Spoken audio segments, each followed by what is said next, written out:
खुलुमबाय आंनि मुङा थरायना सुदेम बर' आं सनितपुर डिस्ट्रिक्टनि सिङाव थानाय बेलस्रि आनसलिकनि गामि जौगापुर पोस्ट अफिस मिजिंजुलि दुलाराय बाथौ गौथुमनि लाइमोन आफादनि दैदेननायाव अनलाइननि गेजेरजों बाथौ थान्दै फरायथिनाय हाबाफारियाव आंबो बाहागो लानो आवगायबोदों। आंनि आयदाया जादों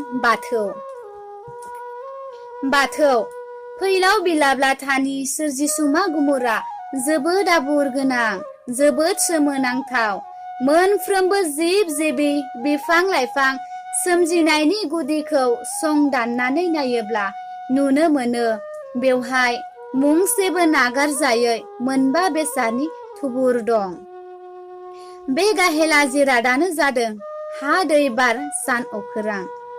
जोंनि बयनिबो देहाया हानिफ्राय सोमजिनाय, आदारनिफ्राय महर सोलायनाय, सोदांनाय महर, मोगथां मेगनजों नुजाथिनाय गासैबो महरा बेनि सायावनो सोनारो। बेबायदिनो जोंनि देहायाव थानाय थै, खान्थै, दै बायदि बायदि लाव लाव बेसादफोरा दैनि महर। बे जिरादानो देहा मोदोमखौ गोरा गुरै दाफुंनायाव हेफाजाब होयो। मोगथां मुसुखानि गोथां देहायाव मेगनजों नुनो मोनै मोनसे रेजें बेसादा जोंनि खुगा आरो गन्थंजों हाबलाय ओंखारलाय खालामबाय थायो। बेनि मुङानो जादों हां। बे हांआ बारनिनो असे महर। हा दैजों दाजानाय हां एबा हाबलाय ओंखारलाय जानाय देहायाव गुदुं बिदुङा रोजोब जाना थाबावो। देहायाव नांगौ बायदि दुङाव सुवाव थाबाय थाग्रा बे बिदुङा साननि असे महर।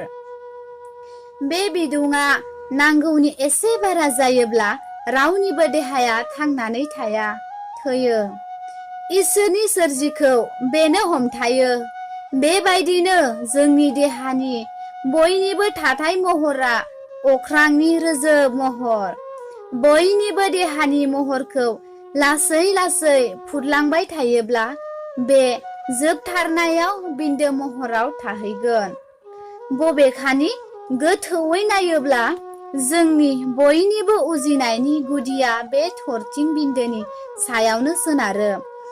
बे बिन्दो महरखौ फुरलांबाय थायोब्ला बेनो अख्रांमा महर जाहैयो। बे गासै बिथिंखौ गोथौयै बिजिरनानै नायोब्ला नुनो मोनो गमामायै हा दै बार सान अख्रांनि बबेबा मोनसेखौ नागारनानै जेबोआनो सोरजिजानो हाया। बेनिखायनो सुबुंनि गाहेला सोरजिगिरि गुमुर संदानगिरि आफा बाथौ बोराइ शिब बोराइया बे मोनबा बेसादनि गुमुरा जोबोद गोथौ होननानै बुंदों। बे गोथौ गुमुरखौ बेनिखायनो बा गोथौ बाथौ बुंनाय जायो। नखरनि सा सानजा खनायाव आरो रायजोनि थानसालियाव सिबिनो खुलुमनो थाखाय थसे औवाजों 18 जरा खुन्थिया, गंबा खामि आरो गंथाम सिरिजों हेबनाय महरखौबो बाथौ बुंनाय जायो।